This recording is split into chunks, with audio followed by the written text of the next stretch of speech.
فيا أيها الرجل منه شفاعة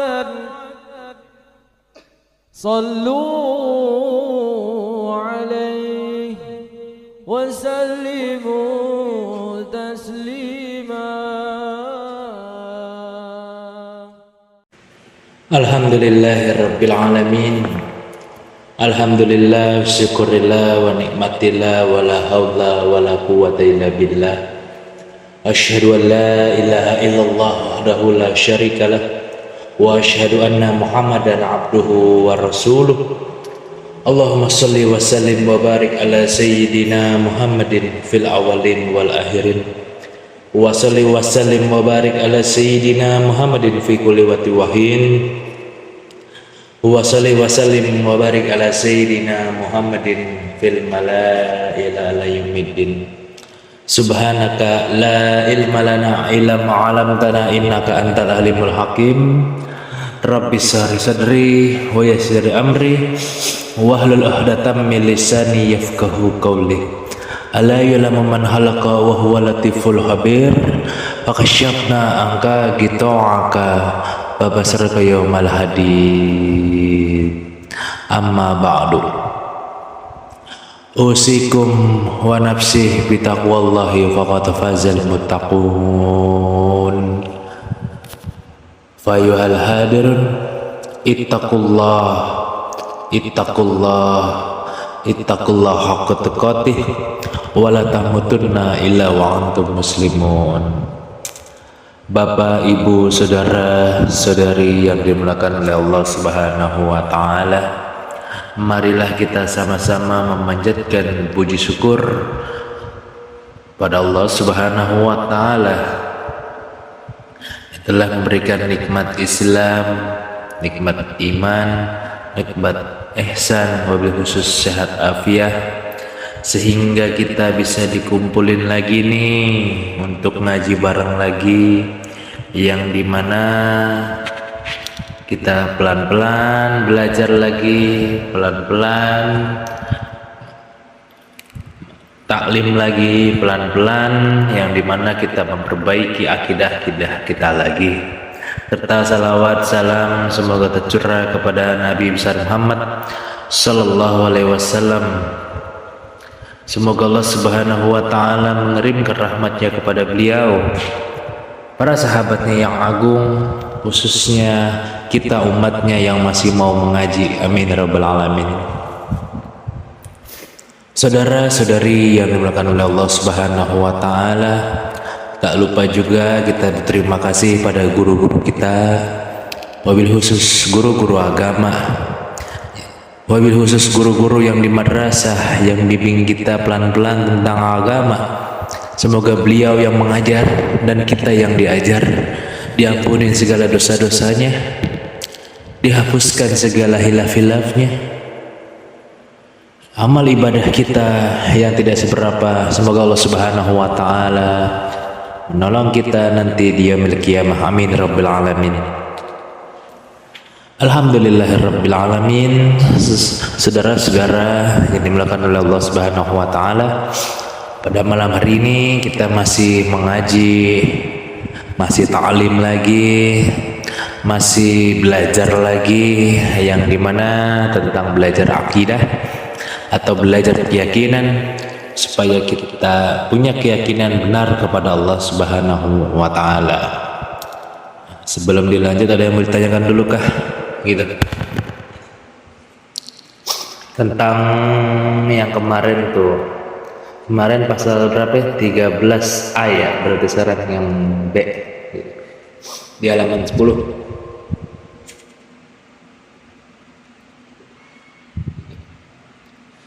Gimana? Ade? Kalau nggak ada kita lanjut. Bismillahirrahmanirrahim. Al-fasl tsani minal hikmati wa salisa asyara minal hikamil ataiyah. Qala al-musannif rahimahullahu ta'ala wa nafa'ana bihi wa bi barakatihi wa bi ulumihi. Qala Syekh dikatakan, am kaifa yarhalu ilallah bagaimana engkau akan berangkat menuju kepada Allah Subhanahu wa taala wa huwa muqabbalu bi syahawati, sedangkan diri kita masih terbelenggu oleh nafsu syahwat. Walau alam biswab, segitu dulu yang akan kita bahas. Saudara-saudara yang dimuliakan oleh Allah Subhanahu wa taala, pada hikmah ke-13 bagian 2 ini merupakan kelanjutan pembahasan dari hikmah ke-13 bagian pertama yang lalu, yang dimana yang lalu kita seakan-akan diberitahu oleh Syekh Natila Sukendari bagaimana hati bisa bercahaya bila mana masih ada dunia di hati kita. Pada hikmah kali ini, bagaimana kita bisa berangkat menuju Allah Subhanahu wa taala apabila hati kita masih terbelenggu oleh syahwat gitu.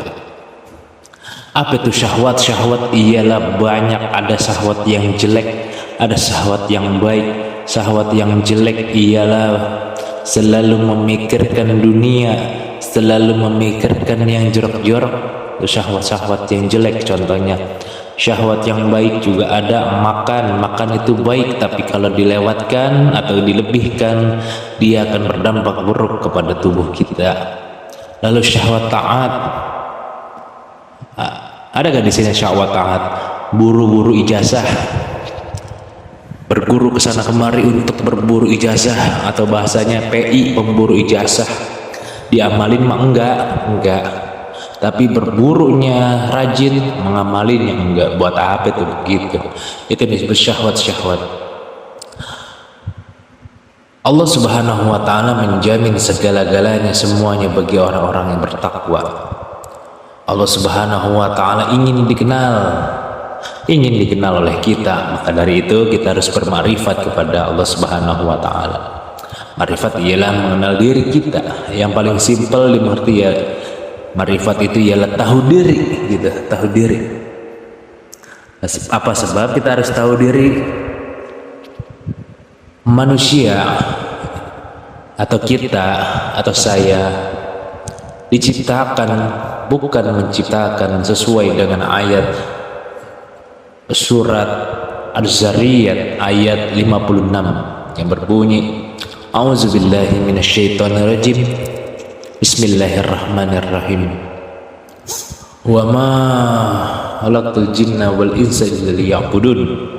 Yang artinya Allah Subhanahu wa taala tidak menciptakan jin dan manusia melainkan agar mereka beribadah kepada Aku gitu. Saudara-saudara dan saudari yang dimuliakan oleh Allah Subhanahu wa taala, jadi kita harus sadar diri, harus tahu diri bahwa kita ini yang dicipta, bukan mencipta. Jikalau ada manusia yang menciptakan, pada dasarnya bukan menciptakan tapi menemukan, dikarenakan Allah Subhanahu wa taala sudah lebih dulu menciptakannya. Yang namanya dicipta pasti ada yang mencipta. Siapakah yang menciptakan? Allah Subhanahu wa taala yang menciptakan manusia dan apa yang ada di alam semesta ini gitu. Saudara-saudara yang dimuliakan oleh Allah Subhanahu wa taala, ini buat jembatan dulu sebelum kita masuk ke hikmah yang nomor 2 gitu. Jadinya saya perlu jembatan dulu. Jadi perlu prolog dulu. Allah Subhanahu wa taala bila mana sudah menciptakan sesuatu pasti akan dipelihara oleh Allah Subhanahu wa taala.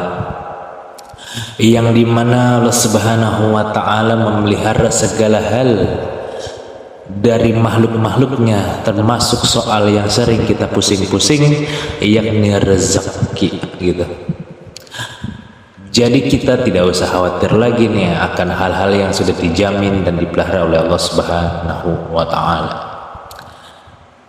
Yang harus kita khawatirkan ialah amal soleh yang kita kerjakan, ada atau tidak tuh, yang gitu ya. Amal soleh atau amal cacat nih kan gitu. Boleh dibuka tuh Qur'annya kalau ada yang bawa atau yang megang. Di dalam surat Az-Zumar ayat 62 dikatakan, A'udzubillahi minasyaitonirrajim, Bismillahirrahmanirrahim, Allahu khaliqu kulli syai' wa huwa ala kulli syai' waqil. Artinya Allah pencipta segala sesuatu dan Dia maha pemelihara atas segala sesuatu gitu. Apa sebab? Apa contoh? Ketika kita sudah diciptakan, kita akan nanti dimintai tanggung jawab oleh Allah Subhanahu wa taala dikarenakan kita ini khalifah di muka bumi ini, pemimpin gitu.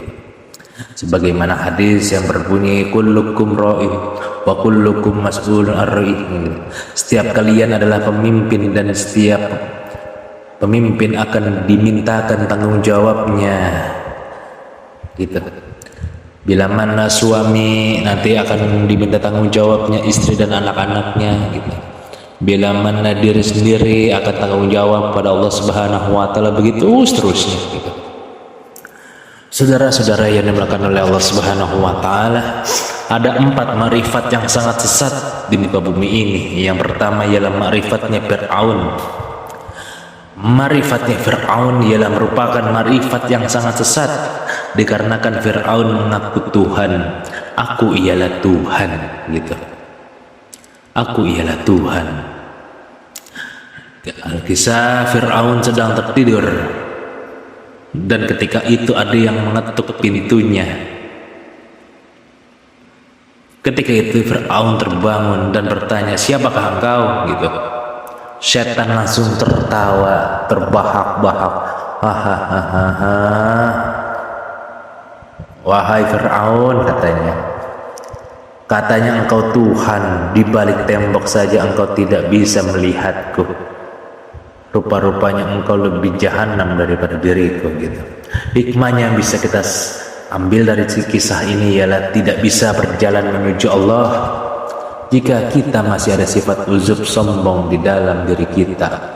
Itulah yang disebut syahwat ilahiyah. Sudah mulai masuk nih pelan-pelan. Syahwat ilahiyah, syahwat ketuhanan. Apa itu? Menilai orang lain dengan sesuka hati kita. Syahwat ilahiyah atau marifatnya Fir'aun, menilai orang lain dengan sesuka hati kita. Ada orang sudah benar dikit kita cap sombong, cap soalim, cap begini begitu. Ada orang yang jarang datang ke masjid dibilang sesat, dibilang nggak tahu ini gitu. Kita kadang suka menilai orang dengan sangat gampangnya gitu. Padahal sholat di masjid itu sunnah, yang wajibnya sholat fardu gitu. Sholat 5 waktunya yang wajib, sholat di masjid itu sunnah gitu. Bila mana tidak dikerjakannya tidak mengapa, cuman makruh. Ya inilah gunanya ngaji, jadi ada tahu hukum gitu. Yang namanya makruh berarti nanti dia sia-sia. Cuman boleh ya, boleh aja kan, gak haram gitu. Cuman kita nggak ngajarin gitu. Ente harus sholat di masjid yang benar, jadi orang baik. Yang nomor 2 syahwat syaitoniyah, yakni setan mengajak orang untuk melakukan hal-hal tercela. Sudah benar ngaji-ngaji, ada kawannya yang masuk-masuk, akhirnya nggak bisa. Yang nomor 2 ialah ma'rifatnya korun. Korun itu ialah gembok gudang hartanya aja 70 onta yang dibariskan gitu. Akan tetapi korun itu lupa diri, sombong dia karena lupa, karena hatinya sudah ditutup dengan dunia dan duit-duitnya gitu. Yang ketiga ialah marifatnya Abu Jahal. Apa itu marifat Abu Jahal? Al-kisah Abu Jahal sedang menguping dan mengintip Rasulullah SAW sedang mengaji di malam hari hingga subuh. Abu Jahal tahu bahwa ini firman daripada Allah Subhanahu wa taala. Akan tetapi kesombongannya yang sangat tinggi bagaikan gunung, dia tidak mau mengakui kebenaran. Sama kayak kita, ketika kita sudah tahu ini kebenaran tapi kita kadang sombong, kita kadang menolak, kita kadang melihat siapa gurunya, siapa yang ngajar, bagaimana padahal ini kebenaran gitu. Yang keempat marifatnya hamam, yakni orang-orang yang jago, arsitek, pada zaman Nabi Musa alaihissalam gitu. Apa hikmahnya? Terkadang kita lupa waktu di dalam membangun karir kita, pekerjaan kita, tapi kita lupa ibadah kepada Allah Subhanahu wa taala. Maka dari itu, saudara-saudara yang dimuliakan oleh Allah Subhanahu wa taala, timbullah kaidah ngaji yang ngaji gitu, main yang main, kerja ya kerja, jangan dibolak-balik dah gitu, biar minimal kita jadi orang baik. Saudara-saudara yang dimuliakan oleh Allah Subhanahu wa taala, kita tulis dulu di papan tulis gitu, udah ngopi-ngopi dah tuh gitu.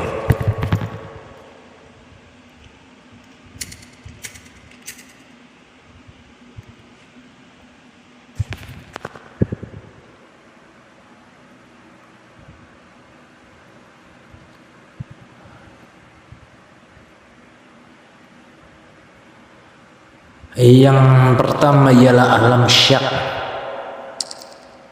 Alam syak itu ialah saudara-saudara alam keraguan, yang dimana pada pasal kedua ini dijelaskan kita harus beranjak daripada alam syak, alam keraguan, alam kegelapan menuju alam keyakinan. Akan tetapi tidak bisa kita berangkat ke alam keyakinan jika kita masih ada syahwat di dalam diri kita gitu. Jadi dari ragu ke yakin tidak bisa, tidak dapat kita raih, tidak dapat kita gapai bila mana masih ada syahwat-syahwat yang berada di dalam diri kita. Apa contohnya? Yang paling bawah kita tulis dulu. Yang pertama ialah kita yakin kematian itu pasti. Saya dan bapak, saudara, saudari yang di belakang tuh yang ngobrol aja, yakin semua kematian itu pasti. Adakah di sini yang tidak yakin? Tentu tidak ada ya. Pasti semuanya bilang kematian itu pasti. Yang nomor dua, kita yakin di alam kubur itu ada nikmat atau siksa. Walaupun kita belum pernah merasakannya, tapi guru-guru kita menceritakannya, kita yakin benar bahwa di alam kubur akan mendapatkan nikmat atau siksa. Yang nomor tiga, kita yakin ada surga dan neraka. Ketiga hal ini di dalam hidup kita yakin benar gitu. Kematian itu pasti, yakin di alam kubur ada siksa, yakin di dalam akhirat nanti ada surga dan neraka. Akan tetapi saudara-saudara, ketika hal ini digabungkan di dalam kehidupan kita gariskan, kenyataannya di dalam hidup kita tidak yakin karena akhlak dan amal soleh kita kurang gitu. Dia yakin alam kubur ada nikmat atau siksa, tapi dia jarang baca Quran, jarang ngaji, jarang berbakti kepada orang tua.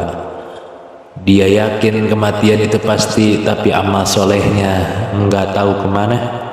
Dia yakin nanti suatu saat ada surga dan neraka, tapi dia tidak mempersiapkan amal-amalnya. Nah tuh pahamin deh, pelan-pelan.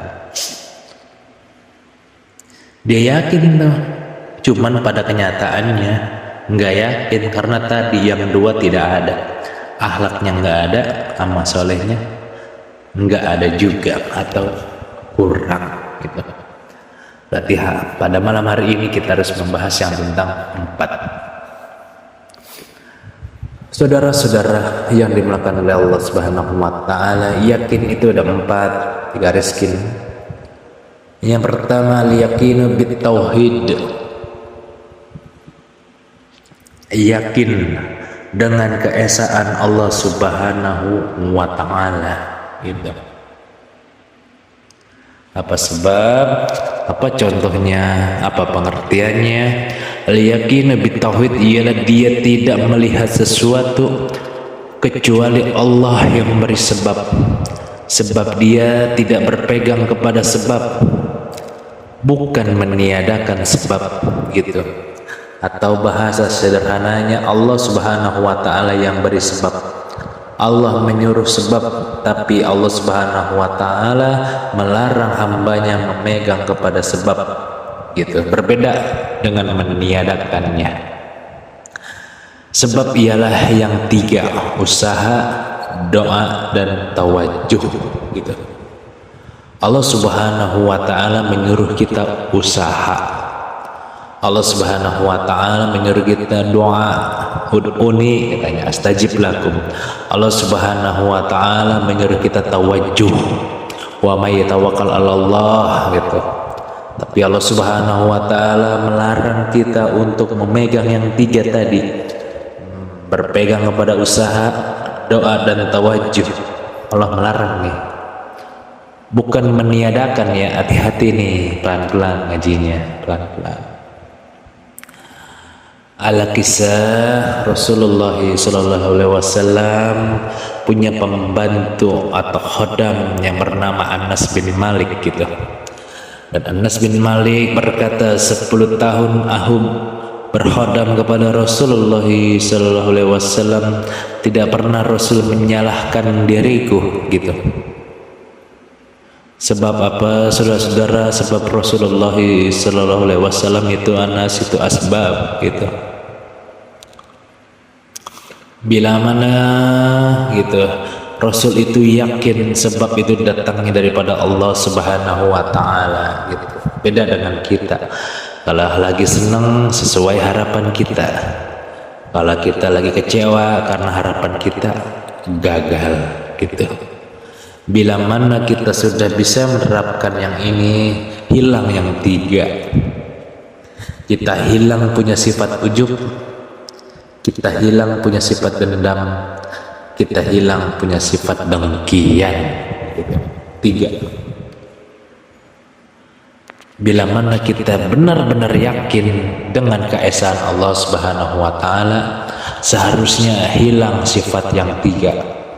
Hilang ujub, bangga diri, hilang dendam, dan hilang dengkian gitu. Karena berapa banyak majelis-majelis yang ujub, berbangga-bangga dengan jamaah, berbangga-bangga dengan manggil kiai sana sini gitu. Tapi dia melupakan guru-guru kampungnya, tetangga-tetangga yang kelaparan dia melupakan tuh. Berapa banyak orang-orang yang dendam-dendaman gitu. Berapa banyak juga orang yang dengki-dengkian, majelis versus majelis, gontok-gontokan, gampang tersinggungan, guru lawan guru, guru-gurunya dibentur-benturkan, banyak. Mudah-mudahan kita dilindungi oleh Allah Subhanahu wa taala daripada sifat yang tiga ini. Saudara-saudara yang dimuliakan oleh Allah Subhanahu wa taala, yang nomor dua ialah al-yaqinu bi domanillah. Yakin dengan jaminan Allah Subhanahu wa taala. Yakin. Apa sebab? Sesuatu yang sudah ditakdirkan pasti sampai kepada diri kita, dan yang belum ditakdirkan tidak bakal sampai kepada diri kita.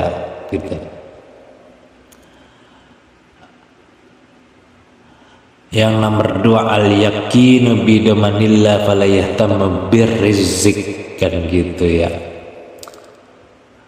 Kalau yang nomor dua kita sudah yakin benar akan jaminan Allah Subhanahu wa taala, kita yakin sesuatu yang sudah ditakdirkan pasti sampai. Tapi kalau belum, tidak bakal sampai gitu.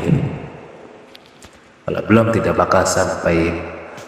Ketika sini sudah yakin di dalam diri kita, kita akan elok-elok mencari rezeki gitu. Elok mencari rezeki atau bagus mencari rezekinya. Yang pertama ialah dia tahu mana rezeki halal, dia tahu mana rezeki haram. Dia harus tahu tuh. Dia harus tahu mana rezeki Allah yang halal dan mana rezeki Allah yang haram gitu. Allah Subhanahu wa taala menjamin hambanya bila mana yakin kepada dirinya. Contohnya, tidak ada penyakit yang menular, tapi Allah yang menularkan. Ketika COVID merajalela di mana-mana, jika Allah takdirkan kita tidak kena, maka tidak kena. Itu disebut keyakinan. Yang nomor dua ialah ketika dia yakin akan jaminan Allah Subhanahu wa taala, dia mencari rezeki yang halal.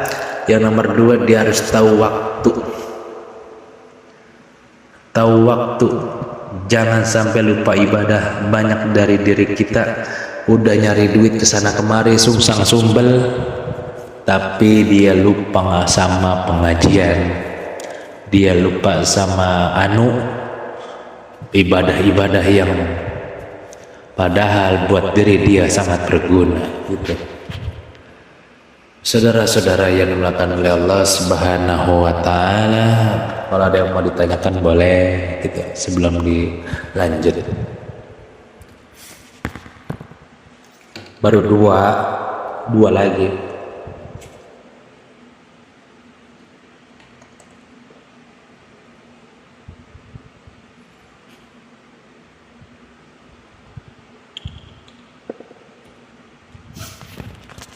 Gimana ya?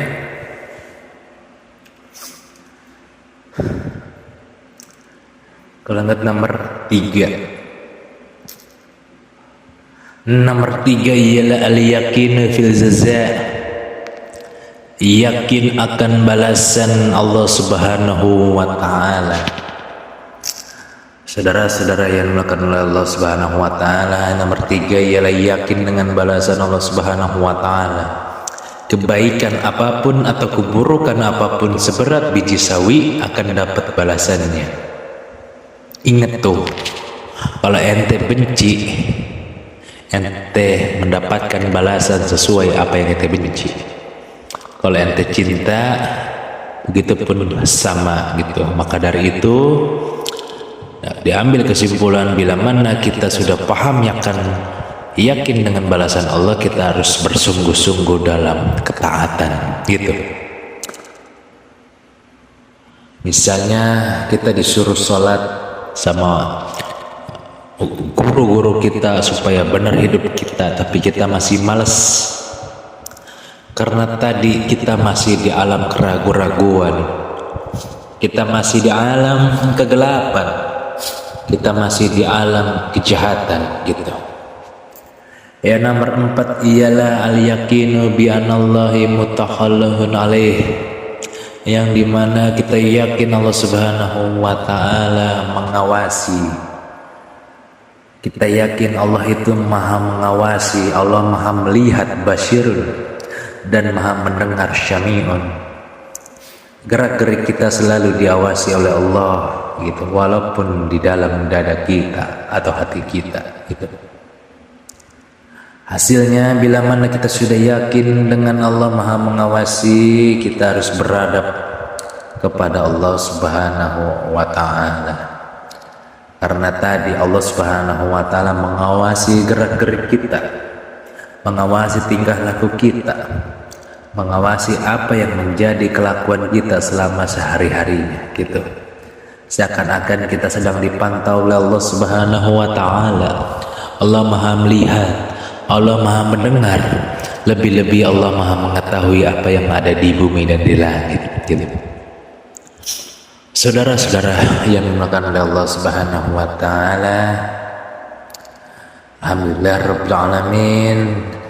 Segitu dulu dah kita mengaji di pasal 2 di hikmah 13, yang dimana am kaifa yarhalu ilallahi wa huwa muqabbalu bisyahawati, dan bagaimana kita berangkat menuju Allah Subhanahu wa taala bila mana muqabbalu, kita masih terbelenggu bisyahawati oleh syahwat. Saudara-saudara yang dimuliakan oleh Allah Subhanahu wa taala, kita tidak bisa berangkat menuju Allah kalau kita masih terbelenggu oleh syahwat-syahwat yang hina, syahwat-syahwat yang dilarang oleh agama, syahwat-syahwat yang menjadi halangan kita untuk bisa menuju Allah Subhanahu wa ta'ala gitu. Gimana nih, ada yang mau ditanyakan? Boleh. Kalau nggak ada, lafu minkum wallahu a'lam bishawab. Bila mana saya salah kata dan perbuatan, tidak bermaksud nyindir, terutama ini pelajaran buat diri saya pribadi yang masih sangat hina ini. Wabillahi taufiq wal hidayah. Wassalamualaikum warahmatullahi wabarakatuh. Ilahi lastulil firdausi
Subhanallah, walhamdulillah, إلا الله الله أكبر سبحان الله والحمد لله ولا إله إلا الله الله أكبر ولا حول ولا قوة إلا بالله العلي العظيم صلى الله على محمد صلى الله عليه وسلم صلى الله على محمد يا ربي صل وسلم.